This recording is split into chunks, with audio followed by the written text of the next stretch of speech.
नमस्कार, आप देख रहे हैं टोटल टीवी और मैं हूं आपके साथ सत्यम गौर। हमारी खास पेशकश में आप सभी का स्वागत है।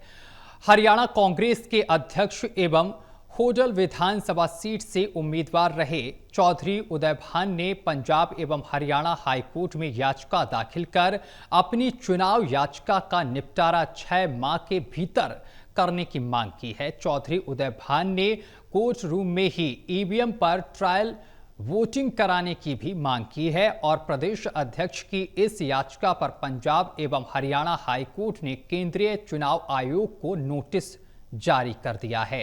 उदय भान ने अपनी याचिका में मांग की है कि उनकी चुनाव याचिका का निपटारा करने में देरी हो रही है। उन्होंने होडल में भाजपा विधायक हरिंदर सिंह की जीत को पहले ही चुनौती दे रखी है और उदय भान की ओर से अदालत में पक्ष रखते हुए हरियाणा के पूर्व एडवोकेट जनरल और भारत सरकार के पूर्व अतिरिक्त सॉलिसिटर जनरल मोहन जैन ने दलील दी कि जनप्रतिनिधित्व कानून, हाईकोर्ट नियम और सुप्रीम कोर्ट के फैसले यह स्पष्ट करते हैं कि चुनाव याचिकाओं का निपटारा 6 माह में करना अनिवार्य है।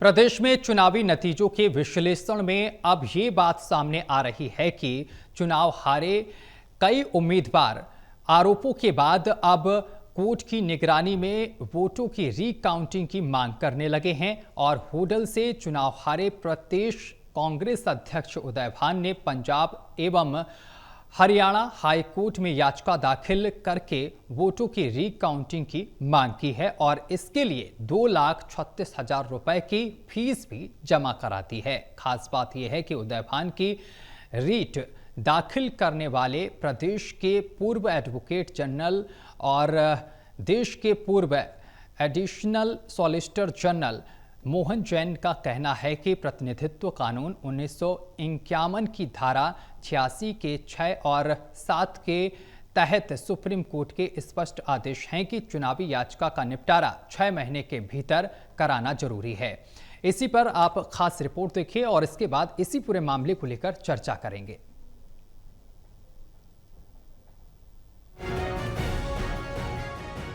इन दिनों चुनाव में गड़बड़ियों और ईवीएम्स के खिलाफ बने माहौल और आरोपों का असर ये दिख रहा है कि अब कोर्ट की निगरानी में वोटों की रिकाउंटिंग की मांग बढ़ रही है।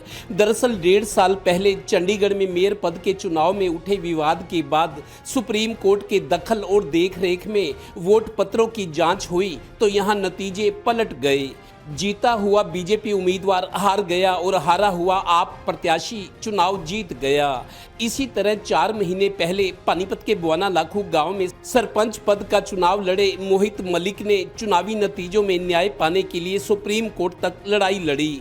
सुप्रीम कोर्ट ने अपनी निगरानी में वोटों की गिनती और डाटा मिलान किया तो मोहित मलिक भी यहां चुनाव जीत गया।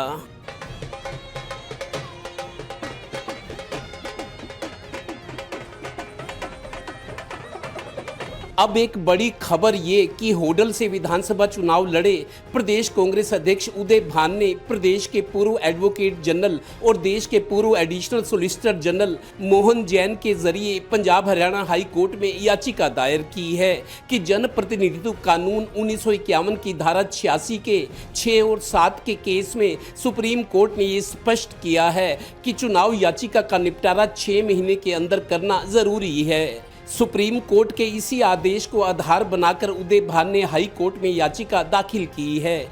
इसके लिए उन्होंने कोर्ट की निगरानी में ईवीएम्स की दोबारा से गिनती कराने के लिए 2,36,000 रुपए की फीस भी जमा करवा दी है। दरअसल चुनावी नतीजों के मामले में कोर्ट की निगरानी में अब वोटों की रिकाउंटिंग की मांग और भरोसा लगातार बढ़ रहा है। इसकी वजह ये कि एक के बाद एक ऐसे कई मामले सामने आ रहे हैं। गौरतलब है कि इसी तरह उचाना से 32 वोट से चुनाव हारे कांग्रेस उम्मीदवार ब्रजेंद्र सिंह मामले की भी अब फिर 8 अक्टूबर को हाई कोर्ट में सुनवाई होनी है। ब्रजेंद्र सिंह के आरोपों में दम देखकर माननीय हाई कोर्ट ने उचाना के रिटर्निंग ऑफिसर को कोर्ट में तलब कर लिया है। यानी अब कोर्ट की निगरानी में वोटों की रिकाउंटिंग की मांग और भरोसा बढ़ रहा है। ये नया चलन है। Haryana bureau total news. Haryana के पानीपत में मोहित मलिक ने सुप्रीम कोर्ट का दरवाजा खटखटाया क्योंकि वो हारे हुए प्रत्याशी थे, लेकिन उनको ये शक था कि मैं जीता हूं, हमारे साथ कुछ ना कुछ गलत हुआ है। लेकिन जिस तरीके से उन्होंने न्यायालय का दरवाजा खटखटाया तो इसके बाद उनके साथ न्याय होता है और उनको जीत मिलती है। लेकिन इस केस के बाद अब लगातार जो मामले सामने निकल कर आ रहे हैं, यानी कि जो हारे हुए प्रत्याशी हैं वो लगातार सुप्रीम कोर्ट या फिर हाई कोर्ट का दरवाजा खटखटा रहे हैं। आज इसी मामले पर चर्चा करेंगे। हमारे साथ मेहमान जुड़ गए हैं। हमारे साथ associate editor doctor Mahesh Kumar ji हमारे साथ जुड़ गए हैं और इसके साथ ही एसोसिएट एडिटर देवेंद्र कथुरिया जी हमारे साथ जुड़ गए हैं। वीरेंद्र सोनी जी हमारे साथ जुड़ गए हैं, वरिष्ठ पत्रकार हैं। सबसे पहले चर्चा की शुरुआत देवेंद्र जी मैं आपके साथ करूंगा। देवेंद्र जी, मोहित मलिक का मामला काफी सुर्खियों में रहा। वो हारे हुए प्रत्याशी थे और उन्होंने जिस तरीके से न्यायालय का दरवाजा खटखटाया इसके बाद उनके साथ न्याय होता है। लेकिन अब हरियाणा प्रदेश कांग्रेस अध्यक्ष उदय भान ने भी हाईकोर्ट का दरवाजा खटखटाया है। किस तरीके से देखते हैं इस पूरे मामले को आप? देखिए सत्यम, कई बार कोई छोटी सी घटना बड़ी मिसाल बन जाती है। पानीपत का छोटा सा गांव बुआना लाखू है, मलिकों का गांव है। मलिक जाट कम्युनिटी का बड़ा मशहूर गांव है और मलिकों की ज्यादा आबादी है। मोहित मलिक एक युवा है, सरपंच का चुनाव लड़ा हो, लेकिन कुछ उसको लगा कि मैं हार नहीं सकता। जितना समर्थन मिल रहा था, जितना उसको लगा, कैलकुलेशन उसने की तो, लेकिन उसको 200 कुछ 100 मेरे 51 वोटों से उसको हराया गया। हाँ। बताया गया। और जो हारने वाला था, दरअसल हुआ क्या था इस मामले में, जो चुनाव स्टाफ था, एक बूथ में 261 वोट थी। वो 261 वोट किसी एक जगह की, एक इलाके की, वो 261 वोट मोहित मलिक के खाते में जुड़नी थी, लेकिन जुड़ गई दूसरे के खाते में। जो हारने वाला था वो जीत गया।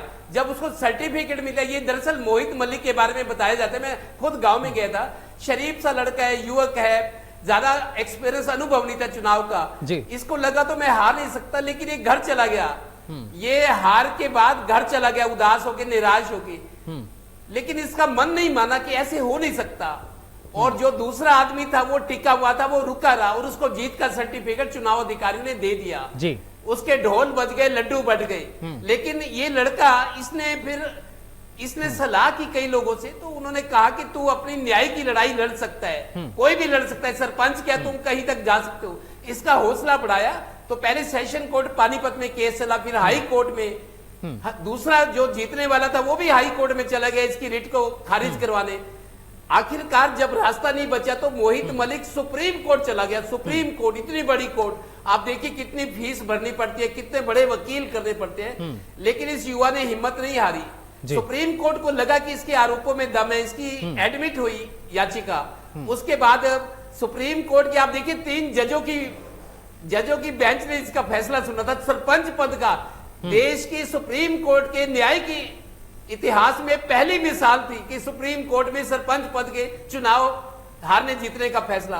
तो 3 जजों ने फैसला दिया था। बाकायदा वहां की जो रजिस्ट्रार है, लेडी थी, उनको ओएसडी बनाया गया। सारी ईवीएम्स मंगाई गई सुप्रीम कोर्ट परिसर में और पूरा डाटा मंगाया गया। और जब कुछ सारी रिकाउंटिंग हुई और डाटा जोड़ा गया तो 261 वोट इसको ज्यादा मिले, मोहित मलिक को, जो 51 वोटों से हारा हुआ बताया गया था। तो सारी तसल्ली करने के बाद मोहित मलिक जीत कर आया। सुप्रीम कोर्ट के बाहर इसके ढोल बजे थे और पानीपत में ढोल बजते रहे। इससे अलावा मेयर पद का जो चुनाव था 1.5 साल पहले हुआ था, 1 साल का कार्यकाल होता है।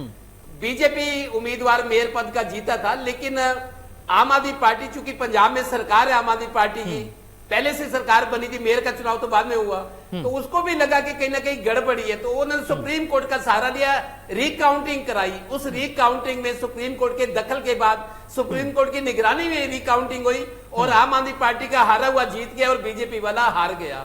और ऐसे ही ब्रजेंद्र सिंह वाला मामला भी चल रहा है। 4 दिन पहले जो सुनवाई हुई, हाई कोर्ट को लगा जो दलीलें विजेंद्र सिंह ने रखी, आईएएस अधिकारी थे, छोड़कर आए कि चुनाव राजनीति में कूदे, एक बार सांसद बने लेकिन अब विधायक पद से 32 वोटों से हार गए। तो इन्होंने जो चीजें दलीलें पेश की मीडिया के सामने, इनके वकील ने इन्होंने कहा जी मेरे को एक दो लैप्सिस हुई थी रिटर्निंग ऑफिसर की, कि जब हार जीत इनवैलिड वोटों से कम हो तो उस स्थिति में आरओ को दोबारा रीवेरिफिकेशन करनी होती है, और जब रीवेरिफिकेशन होगी तो उसकी वीडियोग्राफी करनी होती है। दोनों ही काम नहीं किए गए। तो विजेंद्र सिंह ने ये दलील दी कि मेरा छोटा सा सवाल है, मेरी रिक्वेस्ट है, न्याय की आस लेके आया हूं हाई कोर्ट। मीडिया से भी यही बोले, मेरे को कुछ नहीं कहना, मेरा ये जो आपत्ति है हाई कोर्ट में उसका जवाब दिया जाए। तो हाई कोर्ट ने अब रिटर्निंग ऑफिसर को तलब किया है वहां के उचाना के, और 8 तारीख को सुनवाई है। तो जो लोग करीब 20 विधायक नहीं उम्मीदवार, जो 20 लोग ऐसे हैं जो विधायक का चुनाव हार गए, उनमें कुछ 3 बीजेपी के, 17 कांग्रेस के, उन्होंने अलग अलग रीट डाली हुई है। आज जैसे उदय भान ने टाइम बाउंड करा दिया, रीट तो इन्होंने डाली है, लेकिन उन्होंने सुप्रीम कोर्ट के उस फैसले का हवाला दिया। इनके बहुत बड़े जो additional solicitor general government of India के रहे हैं, हरियाणा के भी एडवोकेट जनरल है, उन्होंने ये बात कही है कि सुप्रीम कोर्ट के स्पष्ट आदेश है कि चुनावी याचिका जो अभी चुनाव के बारे में उसका फैसला 6 महीने के अंदर करना जरूरी है। ये सुप्रीम कोर्ट की डायरेक्शन है। इसी सुप्रीम कोर्ट की डायरेक्शन को आधार बना के ये नई रिट उदय भान की तरफ से दाखिल हुई है। रिकाउंटिंग की 2,36,000 में भरे गए, और ये कहा गया है कि 6 महीने में फैसला कोर्ट करे, मेरी ये गुजारिश है। तो मेरे को लगता है कोर्ट में जहां जहां ये मामले है उसको अब टाइम बाउंड करने की मेरे को लगता है अब ये जरूरत पड़ेगी, क्योंकि सुप्रीम कोर्ट का आदेश है। ठीक है महेश जी, देखिए मोहित मलिक का मामला सामने निकल कर आया और वो हारे हुए प्रत्याशी थे, लेकिन उनको जीत मिली, न्यायालय ने उनके साथ न्याय किया। लेकिन मोहित मलिक के बाद जिस तरीके से ये लगातार सुप्रीम कोर्ट का या फिर हाई कोर्ट का सहारा लिया जा रहा है, अब उदय भान भी न्याय की आस में बैठे हुए हैं। क्या सभी के साथ ये हो सकता है? आप समझ रहे हैं कि क्या सभी जो हारे हुए प्रत्याशी हैं उनके साथ ऐसा हुआ होगा कि सभी अब हाई कोर्ट या सुप्रीम कोर्ट का सहारा ले रहे हैं? देखिए सत्यम, अगर इस पूरी कहानी के पीछे अगर कुछ एक बड़ा तथ्य मुझे नजर आ रहा है तो वो चुनाव आयोग के प्रति जो अविश्वास का भाव इस वक्त देश में बना हुआ है, या कहें कि राजनीतिक दलों में बना हुआ है, खासकर विपक्षी दलों में जो माहौल इस वक्त बना हुआ है, वही इस के पीछे सबसे बड़ा फैक्टर मैं मानता हूं कि यहाँ पर। और ऐसा नहीं है कि ये कहानी यहीं पर रुक जाएगी, ये कहानी और आगे बढ़ेगी। और जैसा कि जिक्र यहाँ पर किया जा रहा है कि ये समय सीमा को तय करने की बात जो है वो आगे बढ़ती हुई नजर आ रही है। तो 6 महीनों के भीतर आपको ये तमाम फैसले करने पड़ेंगे। ये बाउंडेशन अब कोर्ट के सामने रखी जा रही है। अगर इसी तय नियम के आधार पर एक अथॉरिटी वो लगाएंगे कि जो फैसला यहाँ पर पूर्व प्रदेशाध्यक्ष की तरफ से लगाया गया है, कांग्रेस पार्टी की जो मौजूदा जिम्मेदारी संभाले हुए उदय भान, अगर वो ये कह रहे हैं कि 6 महीनों के भीतर ये फैसला होना चाहिए, तो सेम अथॉरिटी तमाम अलग केसेस में भी लगाई जाएगी और उसके बाद कोर्ट के सामने पक्ष रखा जाना है। तो ये मानकर चलिए कि 6 महीने की जो तय समय सीमा है वो सभी केसेस में लागू होने वाली है। अब जो नगर निगम चंडीगढ़ के अंदर जो एपिसोड देखने को मिला, वहां से चीजें पुख्ता होती चली गई कि ऑन कैमरा जो चीजें वीडियो रिकॉर्डिंग पर थी, उसके बावजूद रिटर्निंग ऑफिसर किस तरीके से अपनी ही पेन से वोट्स को कैंसिल किया जा रहा था, और तब तक कैंसिल करता रहा कि जब तक भारतीय जनता पार्टी का उम्मीदवार चुनाव जीत नहीं गया। और कुछ ही क्षणों के भीतर यहाँ पर एक्स पर जो है एक तरीके का ट्वीट देखने को मिलता है, जिसमें अमित शाह से लेकर और भारतीय जनता पार्टी के राष्ट्रीय अध्यक्ष जेपी नड्डा तक शुभकामनाएं दे देते हैं और भारतीय जनता पार्टी की जीत का परचम लहरा देते हैं। उसके बाद असलियत जो कोर्ट ने खुलासा किया वो पूरी तरह पलट गई। और ये जो बात है, राहुल गांधी लगातार उठा रहे हैं, वोट चोरी का मुद्दा उठा रहे हैं, कितना सही कितना गलत ये तो कोर्ट तय कर देगा। लेकिन ये मानकर चलिए कि बानगी यहाँ पर देखने को मिली थी चंडीगढ़ मेयर चुनाव में, इसके बाद पानीपत का जो एग्जाम्पल है वो सामने आया। अब ये मानकर चलिए कि अगर 3 से 4,000 5,000 तक भी अगर कोई विपक्षी दल का उम्मीदवार हारा है, उसे जरूर इस बात का यकीन रहेगा कि भारतीय जनता पार्टी ने सत्ता का दुरुपयोग किया है, मशीनरी का दुरुपयोग किया है। चुनाव आयोग एक तरीके से भारतीय जनता पार्टी की शैडो ऑर्गेनाइजेशन के रूप में काम कर रहा है और इसी की वजह से जो जीता हुआ उम्मीदवार है वो हरा दिया गया। ये सच हो या ये सच ना भी हो, लेकिन जो मन में शक की जो गुंजाइश है वो इस वक्त बनी हुई है। और तमाम 20 जो केसेस का जिक्र यहाँ पर किया जा रहा है, तमाम 20 केसेस में ये तय समय सीमा लागू करवाने की जो कोशिश है वो की जाएगी। चुनाव आयोग के खिलाफ अविश्वास का भाव इस वक्त विपक्षी दलों में, देश के एक बड़ी आबादी के हिस्से में इस वक्त बना हुआ है। वो कितना सच कितना गलत ये तो खुद चुनाव आयोग तय करे, लेकिन जिस तरह के फैक्टर्स यहाँ पर राष्ट्रीय जो एक तरीके से शख्सियत है चुनाव आयोग की, सबसे बड़ा जो पद है, वो जिस तरीके से एफिडेविट्स मांग रहे थे और जिस तरीके से चीजों को नकारने का काम कर रहे थे, लग रहा था कि जैसे किसी राजनीतिक दल का कोई प्रवक्ता है वो बिहेव कर रहा, वो जिम्मेदारी से बच रहे थे, वो आंसरेबिलिटी से बच रहे थे। और एक दुनिया के सबसे बड़े लोकतंत्र की जो परिभाषा है उसमें कहीं ना कहीं वो अनफिट होते हुए नजर आ रहे थे। अगर इस देश का एक तरीके का लोकसभा का नेता प्रतिपक्ष राहुल गांधी अगर ऑन कैमरा तब देश के तमाम टीवी चैनलों के सामने कोई अगर आरोप लगा रहा है तो आपको एक 100 रुपए के एफिडेविट की जरूरत क्यों है? उसके बिना क्या आप जांच नहीं कर सकते अगर सवालों के घेरे में? और राहुल गांधी क्यों, अगर देश के किसी छोटे से छोटे एक वोटर की तरफ से अगर इस तरह की कोई बात सामने रखी जाती है तो उसकी गहनता से जांच करना चुनाव आयोग की जिम्मेदारी थी। लेकिन उस जिम्मेदारी से चुनाव आयोग पहले भी बच रहा था और अब भी बचता हुआ नजर आ रहा है। जाहिर सी बात है कि यहाँ पर शक का माहौल है और ऐसे माहौल में इस तरह के केसेस अब कोर्ट के पास आएंगे और आने वाले वक्त में मुझे लगता है कि ज्यादातर जो काउंटिंग के मामले हैं वो अब कोर्ट तक पहुंचते नजर आएंगे। वीरेंद्र जी, देखिए जिस तरीके से चुनाव आयोग पर लगातार विपक्ष सवाल खड़े करता रहा है, वोट चोरी के भी आरोप लगते आए हैं, लेकिन मोहित मलिक का जिस तरीके से मामला सामने निकल कर आया, सभी दांतों तले उंगली दबाकर रह गए कि भाई हारा हुआ घोषित किया था, वो तो बड़े वोटों के अंतर से जीता। और अब जिस तरीके से विपक्षी दल लगातार न्यायालय का सहारा ले रहे हैं, ऐसे में क्या लगता है चुनाव आयोग की पारदर्शिता पर अब सीधे तौर पर सवाल ये उठ रहे हैं? देखिए, अगर मोहित मलिक का उदाहरण लें और हम चंडीगढ़ में मेयर के चुनाव का लें और अब उदय भानु की याचिका का, तो ये तीनों मामले अलग अलग हैं। इन मामलों में कोई समानता नहीं है। देखिए, जो मोहित मलिक का मामला था, वो जो रिकाउंटिंग की मांग थी, वहां जो है वो चुनाव आयोग तो तैयार था, वो तो कोर्ट का स्टे था। तो कोर्ट के स्टे की वजह से उस बात का फैसला नहीं हुआ। वो छोटे अंतर का मामला था। और जो चंडीगढ़ मेयर का मामला था, वो जो निर्वाचन अधिकारी था वो मेयर था, वो एक पार्षद था।